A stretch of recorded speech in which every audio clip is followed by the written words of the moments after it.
Hello, അപ്പോൾ ഇന്ന് നമുക്ക് ഒരു നല്ല അടിപൊളിയായിട്ടുള്ളൊരു നെക്ലേസ് ഉണ്ടാക്കാം. കണ്ടോ? അപ്പോൾ ഞാനിതുപോലെ 2 എണ്ണം ചെയ്തെടുത്തിട്ട് അപ്പോൾ ഇതെങ്ങനെ ഉണ്ടാക്കാൻ നോക്കാം. അപ്പോൾ ഞാനിവിടെ ഇതുപോലത്തെ കുറച്ച് ബീഡ്സ് എടുത്തിട്ടുണ്ട്. പിന്നെ ഇതുപോലത്തെ നമുക്ക് ഷോപ്പിൽ നിന്നൊക്കെ വാങ്ങാനായിട്ട് കിട്ടും. പിന്നെ കുറച്ച് കുഞ്ഞു ബീഡ്സും കൂടി എടുത്തിട്ടുണ്ട് കേട്ടോ. പിന്നെ നമുക്കൊരു ത്രെഡിൽ ഇതുപോലെ 2 അറ്റത്തും സൂചി കോർത്ത് വെക്കാം. നമുക്കിതിലേക്ക് കോർക്കാൻ തുടങ്ങാം. അപ്പം നമുക്ക് ആദ്യം വലിയ ബീഡ്സ് എടുത്തിട്ട് നമുക്കിത് ഒരു സൈഡിൽ 3, മറ്റേ സൈഡിൽ 2 സൈഡിൽ നമുക്ക് 3 വലിയ ബീഡ്സ് വെച്ചിട്ട് കോർത്തെടുക്കാം. ഇത് കണ്ടോ? ഇനിയിപ്പോൾ നമുക്ക് ഇതിൽ നിന്ന് ഒരെണ്ണം എടുത്തിട്ട് ഇതിൻ്റെ 2 സൈഡിൽ ഹോൾ ഉണ്ട് കേട്ടോ. അപ്പോൾ 2 സൈഡിലെ ഹോളിലേക്ക് കൂടി ഇതുപോലെ അങ്ങോട്ട് കോർത്തെടുക്കാം. കണ്ടില്ലേ? ഇനി ഒരു നീഡിൽ ഒരു വലിയ ബീഡ്സ് ഇടുക, മറ്റേ നീഡിൽ നമുക്ക് 2 ചെറിയ ബീഡ്സും കൂടി ഇട്ടിട്ട് കോർത്തെടുക്കാം. പിന്നെ ഇതെടുത്തിട്ട് ഒരെണ്ണം ഇട്ട് കൊടുക്കാം. അതിൻ്റെ 2 അറ്റത്തേക്കും കൂടി ഇതുപോലെ അങ്ങോട്ട് കോർത്തെടുക്കാം.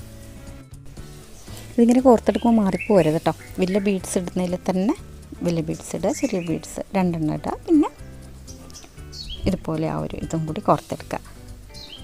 പിന്നെ നിങ്ങൾക്ക് ഈ വീഡിയോ ഇഷ്ടമാവുകയാണെങ്കിൽ ലൈക്ക് ചെയ്യാൻ മറക്കല്ലേ. പിന്നെ ചാനൽ സബ്സ്ക്രൈബ് ചെയ്തിട്ടില്ലെങ്കിൽ ഒന്ന് സബ്സ്ക്രൈബും കൂടി ചെയ്ത് സപ്പോർട്ട് ചെയ്തേക്കണേ. അപ്പോൾ ഇതുപോലെ അങ്ങോട്ട് കോർത്തെടുത്തിട്ടുണ്ട്. അപ്പോൾ നമുക്ക് എത്രയാണോ നമ്മുടെ നെക്ലേസിന് വലിപ്പം വേണ്ടതെന്ന് വെച്ചാൽ അത്രയും ഇങ്ങനെ കോർത്തെടുക്കുക. ഒരുപാട് വലുതൊന്നും വേണ്ടല്ലോ, നമ്മളെ കഴുത്തിന് ഇതായിട്ട് നിൽക്കേണ്ടതല്ല. അപ്പോൾ ഒത്തിരി വലിപ്പം വേണ്ട. അപ്പോൾ ഞാൻ ഈ ഒരു വലിപ്പത്തിൽ കോർത്തെടുത്തിട്ടുണ്ട്. ഇനിയിപ്പം നമുക്കതിൻ്റെ ഫസ്റ്റ് നമ്മൾ 3 കല്ല കോർത്തിട്ടുണ്ടായിരുന്നില്ലേ. അപ്പോൾ ലാസ്റ്റും കൂടെ അതുപോലെ 2 സൈഡിലും 3 ബീഡ്സും കൂടെ ഇട്ട് കൊടുക്കുക. അതും കൂടെ നമ്മൾ കോർത്തെടുത്തിട്ടുണ്ട്. അത് നമുക്ക് ഈ ത്രെഡ് വെച്ചിട്ട് നന്നായിട്ടൊന്ന് വലിച്ച് ടൈറ്റ് ചെയ്ത് കൊടുക്കുക. ഇനിയിപ്പോൾ നമുക്ക് 2 അറ്റം കൂടെ കെട്ടിക്കൊടുക്കാം കേട്ടോ.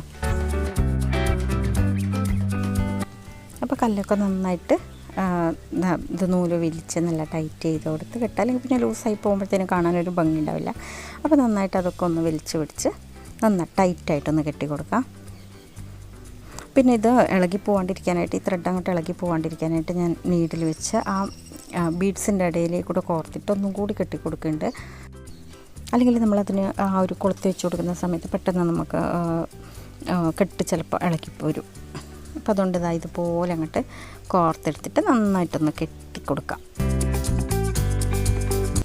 ഇതുപോലെ 6 ബീഡ്സിൻ്റെ ഇടയിലേക്കും കൂടി കോർത്തെടുത്തിട്ടുണ്ട് കേട്ടോ. അപ്പോൾ അതിൽ കൂടെ കോർത്തിട്ടാണ് കെട്ടുന്നത്. കുറച്ചും കൂടി ഇത് സ്ട്രോങ് ആയിട്ടിരിക്കുമല്ലോ.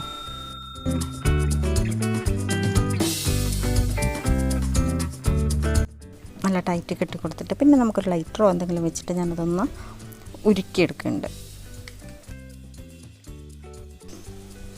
അല്ലെങ്കിൽ ചിലപ്പോൾ നമ്മൾ കെട്ടിയത് ചിലപ്പം ഇളകിപ്പോരും. അപ്പോൾ ഇങ്ങനെ ചെയ്ത് കഴിഞ്ഞാൽ അത് അവിടെ ഇരുന്നോളും. ഇനി നമുക്കത് ഇതിൻ്റെ കൊളുത്തും കൂടെ ഇങ്ങോട്ട് ഫിറ്റ് ചെയ്ത് കൊടുക്കാം. അപ്പോൾ ഇത് ഞാൻ ഇതിൻ്റെ അകത്തോട്ടേക്ക് ഇങ്ങനെ ഇട്ട് ജസ്റ്റ് ഒന്നിങ്ങനെ ഇട്ട് കൊടുക്കുന്നില്ല കേട്ടോ, ആ ത്രെഡിന് തന്നെ.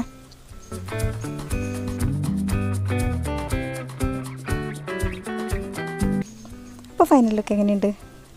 കിട്ടുമല്ലേ? അപ്പോൾ നിങ്ങൾക്ക് ഇഷ്ടപ്പെട്ടിട്ടുണ്ടെങ്കിൽ വീഡിയോ ലൈക്ക് ചെയ്യാനും ഷെയർ ചെയ്യാനൊന്നും മറക്കരുത്. അപ്പോൾ പുതിയൊരു വീഡിയോ ആയിട്ട് കാണുന്നത് വരെ bye. Thank you for watching.